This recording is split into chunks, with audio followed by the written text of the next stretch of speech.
Hi, good morning. Uh, those of you that have listened to any of my videos know that I develop a theme and I get stuck on a theme and then I want to look at the nuances or expand upon it or continue until my process is uh, complete. Because after all, really what this is a documentation of my process. And it's my hope that it might be of use to someone that finds himself either it resonates or they find themselves in similar circumstances. They've shared experiences. They might know me and watched my development and been curious, and it might be applicable and might be helpful in their process. So there we go. And I've been talking about the abyss. The abyss is where my teacher led me to the cliff, and the abyss in the bottomless. It looked like it went forever. And said jump and turned his back and walked away. And it's in that process, that leap, that when you do reach this bottomless pit, because it does have a bottom, even though it doesn't appear as you're peering over it. And this is the process of, you've already grieved the death of your ego, which leads to abandonment of fear or moving. Today I wanted to talk about moving beyond fear. And death is probably on the top of the list, the greatest fear for most people. And it's interesting because we all have that in common. In fact, I look at life as a process of dying. And on the other side, death as a process of living. It's yin and yang, it's linked, it's together. You can't have birth without death. You can't have life without death. You can't have light without dark. You can't have love without hate. So today I wanted to talk about moving beyond the fear because it's so critical. And for me, it was mourning the death of the ego, because after all, think how vested you are into this egoic structure that has developed. It's your worldview for most of us. It's our defining parameters. It's who we are, most of us think. That this ego is fed by observations from others. It's developed by itself. It's developed by your interaction with others, and particularly the parents, as they're so critical in this development of your self-image. We might call it ego is your self-image. It's artificially constructed. It's artificially created. As it turns out, it has absolutely no use. It's the big lie. It's not true. It's only in your mind.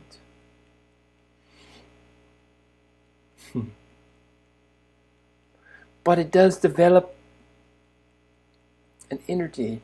You invest in it and you give it substance, and it seems to be alive.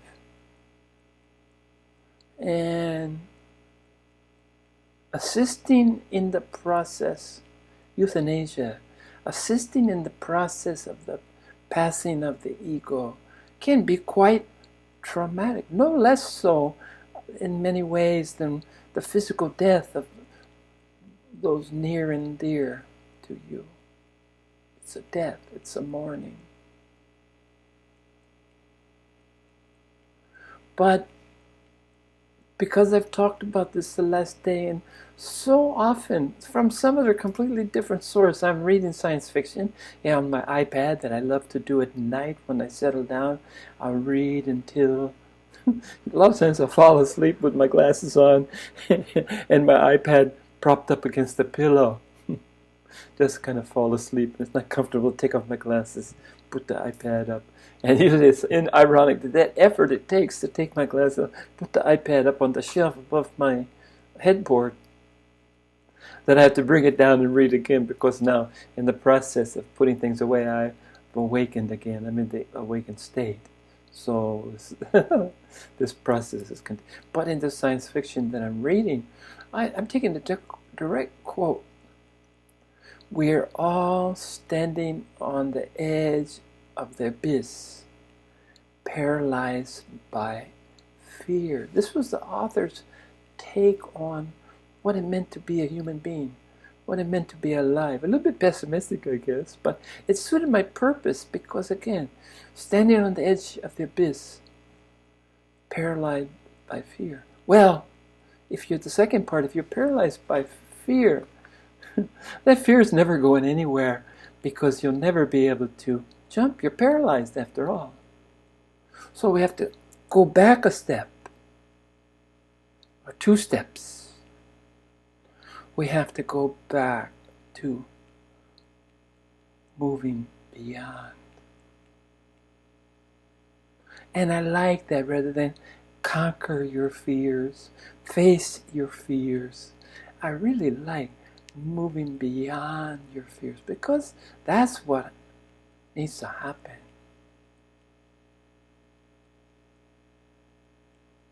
Fear certainly seems real, doesn't it? Of all the Maya, of all the illusions, it's probably the last to fall by the wayside and to be recognized as a fallacy on par with this egoic definition and acceptance of self, of world order, of what the world, of reality. For most people, reality is so cute, it's so unreal. I'm going to reach over here and turn the other light on, see if it helps. There's a little bit. Lighting. Again, going back, I have a very rudimentary setup. I have a simple lavalier mic. I'm using the photo booth on my iMac. I've got a brighter light here. I've got an overhead light. This is not a studio. And I have no desire to have a studio. It suits my purposes, because I don't do any editing. My talks are spontaneous. I begin with I'm guided towards a topic, and then everything just will come. And it's worked for me for 260 half-hour videos, and I'm not about to change. So as long as there's a passable image, the sound is of utmost importance, and I've wrestled with that a little bit. I have an inexpensive lavalier mic, and just the other day, the battery lasts pretty long, but the battery crapped out on me, and I did a whole session, a whole sharing with sound problems. And that's where I started 2.5 years ago, sound problems, and lighting is, again, less than optimal.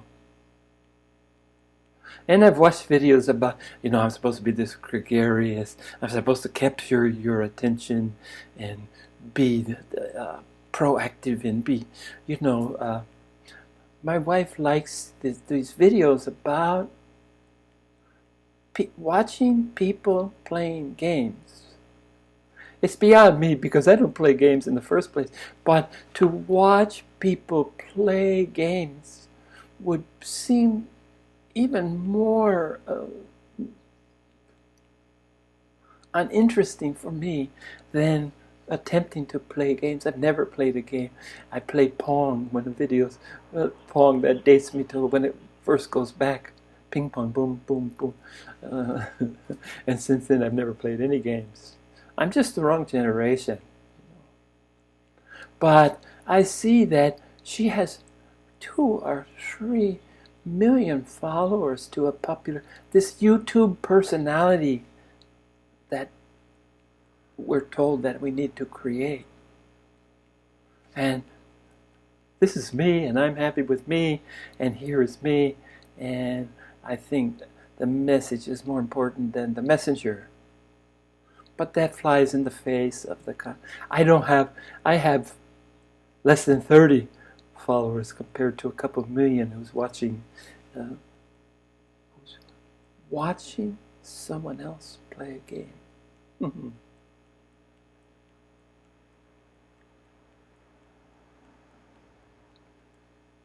But for me, let's take a historical overview of my dealing with fears. I've never been one to live in fear, because I always knew, I was aware of my spirit guides, of Damo and Roger Bacon, the Franciscan monk. When I was an infant in the crib, I used to ask, I remember the first thing when I could talk, I was asked, Mom, who's that up in the corner? Who's watching me when I'm doing what I'm doing? Whether it's crying or eating, who's that? I always felt the process, who's that? They're up in the corner, someone's watching, who's that? And I've come to appreciate and always listen, just that small voice in the head, and listened, and it's never guided me wrong. Only when I had the hubris to think that I could plan, that I could execute, that I could control anything that happens in my life. Instead of watching what the world brings to me and embracing it in equanimity, a state of evenness, a state of balanced acceptance, a state of what will be, que sera, sera. So I wasn't born particularly fearful. And maybe a lot of that probably belongs to raised by my dad, died when I was young, raised by mother, and maybe she helped me feel secure, so I didn't have to be in fear. I'm sure that's an element of it.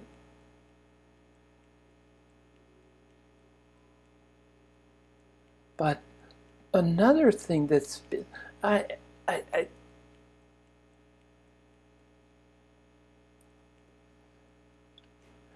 physical pain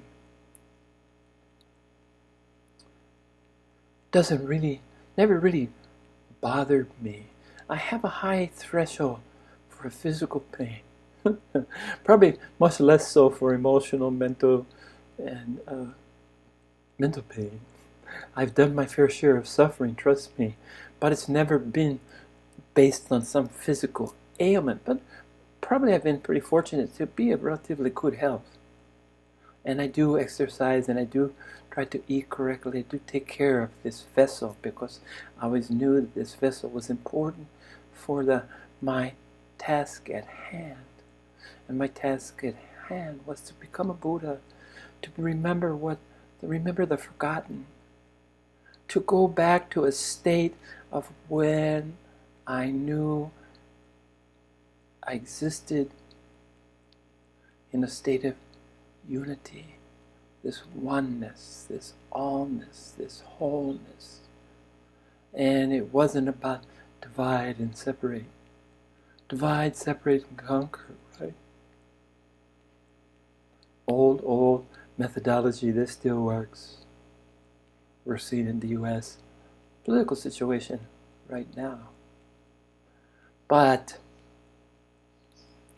so I was born with the security, both nurtured by a caring mother, an early recognition and communication with my spirit guides, my two Buddhas that were always at my side. My Dhammo, which I still picture as a court jester who does somersaults. All he ever does is roll. As I'm walking along, he's somersaulting. And he's dressed in the garb of a medieval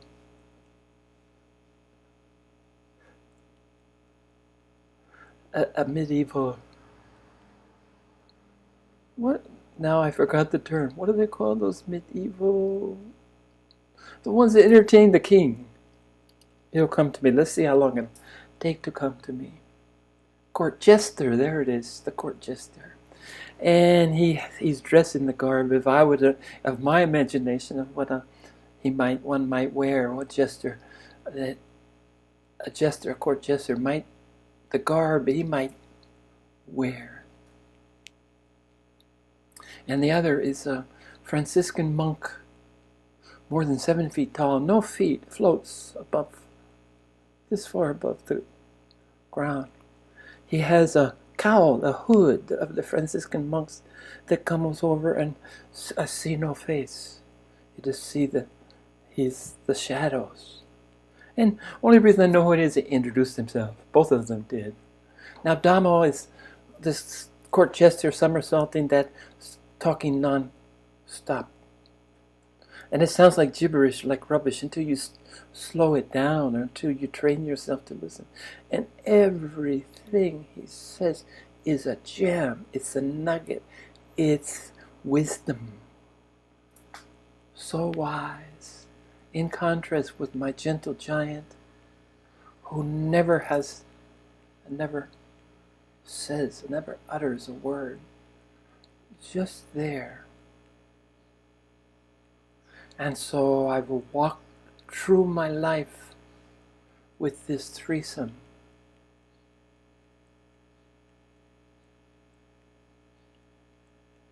So that contributes a lot to my not being debilitated, not being slowed down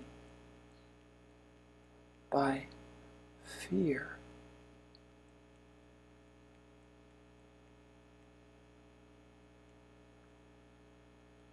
But one fear that I did have to move beyond is that, like all of us, or most of us, I'm sure, I wanted to be loved. And sometimes I wasn't really sure if I was worthy of love. So this was a fear, this was an issue, and I worked on it when I discovered that self-love, when I feel lonely, I actually physically give myself a hug and pat my back and say, everything's okay. As my friend used to say, you're a good man, you're a good man, you're a good man. He used to sing that song to me, and I came to see the truth in it. So this was a fear that I transcended. And of course, I never had that big fear about dying, the number one fear on most of our lists, because I had a taste from the very youngest age of past lives, of continuity, continuance, the idea that there's no beginning and no end, the infinite, belonging to something, being of something much greater than myself, the universe. I have early memories of the song of the universe, listening to the song, the comfort, and this universal song was from perpetuity. It had continuity. So that I didn't think that you just died and that was it. It seems counterintuitive to me somehow. Why go through all this senseless pain and growth and struggle if you're only going to be here that short time, the blinking of an eye of a lifetime? Just didn't equate. So maybe moving beyond fear was a little easier for me because I seemingly had very little. I didn't spend much time. I didn't exist in a fearful state. Fear never was my guide or my motivator. And then, of course, all bets are off when it did come to the death of the ego, caught in the throes of immensity, the enormity of this, what your ego has come to represent over time. It's everything who you think you are that's been honed and accumulated and listened to and obeyed and followed blindly for most of our lives. But now to move on, the thing that would keep me from jumping off the abyss where I knew the answers would come, I intrinsically knew, intuitively knew that by leaping off the abyss was the only way to escape samsara, the wheel of rebirth, to realize my potential as a awakened Buddha that can contribute to all other sentient beings. They can help. I've always been a helper. I help things happen. I've never made anything happen. It's just not me. A facilitator, a helper. And that continues to be my role. And as my teaching has blossomed, this has been the constant, is that I can help things happen. I can't make you wake up. My own teacher told us that. His wife, no matter how much he willed it, no matter how much he wanted it, he couldn't make her wake up. He could facilitate. And that's what a real master, a real teacher. If your teacher, your master, if you have one, and remember the old adage, when the student is ready, the teacher will appear. Well, it took me 65 years for mine to appear. I'm a slow study. But I admit that freely and embrace it because, again, it's me. I'm not a rash, impulsive person. I can be a bit spontaneous, but that's different than rash and impulsive. Rash and impulsive implies some motive to achieve something. Spontaneous just means being in the moment, accepting, maybe even acting on what's on your plate at any particular moment.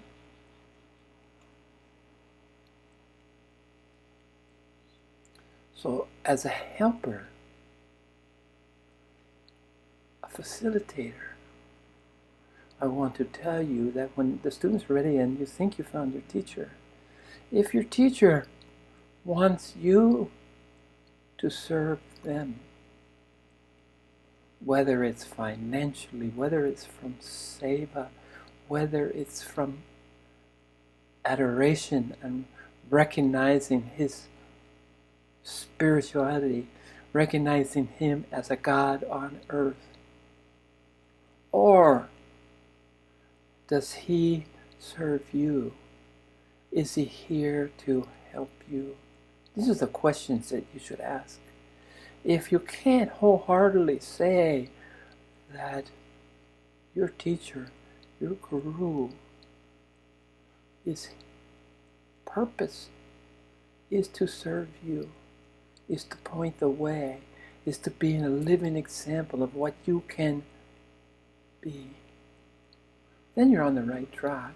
And recently I've been, the other part of the adage, when the teacher is ready, happiest students will appear. Well, that's where I am. I'm out there. I open my Zendo. I sit by myself with the door open, with seating, and without expectations. My responsibility, my part is to be there, to meditate, to help create an environment, and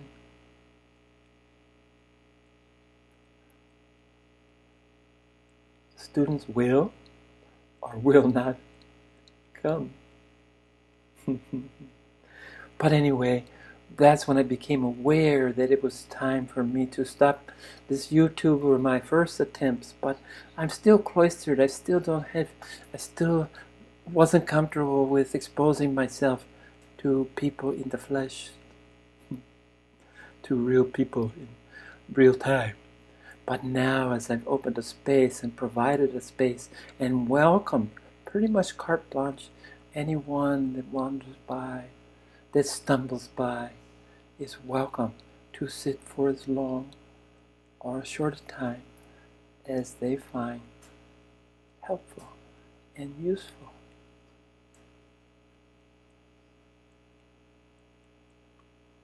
But again, when talking about fear,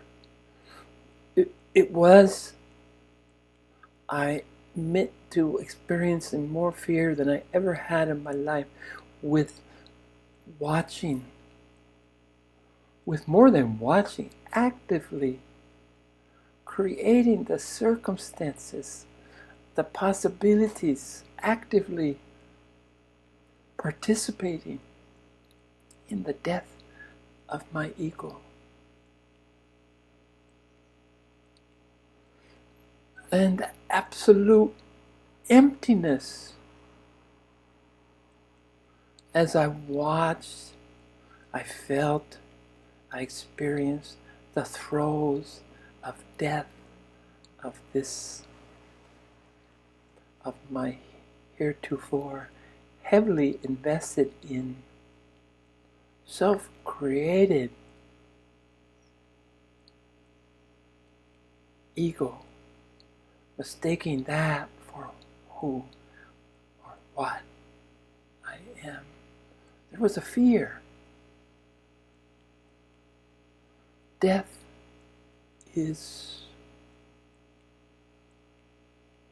can be traumatic, while it can also be beautiful. One of my goals in this life is to die well, to leave my body without struggle, with acceptance, with recognition that the time is right, and leaving those that I leave behind with a new way to deal with their own mortality. Die well. And I have to share, I remember admitting this to somebody, and they're a little bit put back because I haven't heard too many, they had never heard of anyone said, well, isn't living well enough? And I laughed. Yes, living well is enough. Of equal import. Perhaps more important because it's hopefully it's longer than when you're leaving the transition. Life is longer than the dying process. And what happens after death, I know there's a continuity, and I know that nothing will continue on other than our personality. I've found by my exposures to the Hall of Buddha that everyone has a personality, and that personality seems to be what continues. Name, looks, gender, accomplishments, money, all of that, except in the guise of accepting the expression of karmic debt, karmic responsibility dies with the body. Can't take it with you, as they say. But I've never heard anyone else address this, other than witnessing the Hall of Buddhas, where all the Buddhas, past, present, and future, congregate to meet. The myriad of expressions, the gender, everything is so unique. The colors, the size, the shape. The commonality is that they all have awoken to the reality, that which is the awe, that which is forever and ever, has been and will be and is being. But they all had unique personalities. So there's a commonality, but we're still able to retain some sense of uniqueness in personalities. And they're not identified with personalities, it's just who they are. So, for me, personality has elements of perpetuity. It lives to see another day. And I think no matter how hard you go on the upward, never-ending spiral of conscious, increasing your conscious awareness, your understanding, no matter how far you go on this endless journey, that some element will remain with you. So getting past the death of my ego, possibly the most traumatic event I've lived through in this long life. It was traumatic. It was a sense of hopelessness and helplessness. But it was liberating as the last remnants of fear that I wasn't even particularly conscious of, as the last remnants of fear just left me, moved beyond. Then I could face the abyss, not paralyzed by fear, but conscious and full of love and trust. And I couldn't wait. I ran and I jumped off that precipice because I had moved beyond my fear. And that's what you must do too. Your time will come. All things under the sun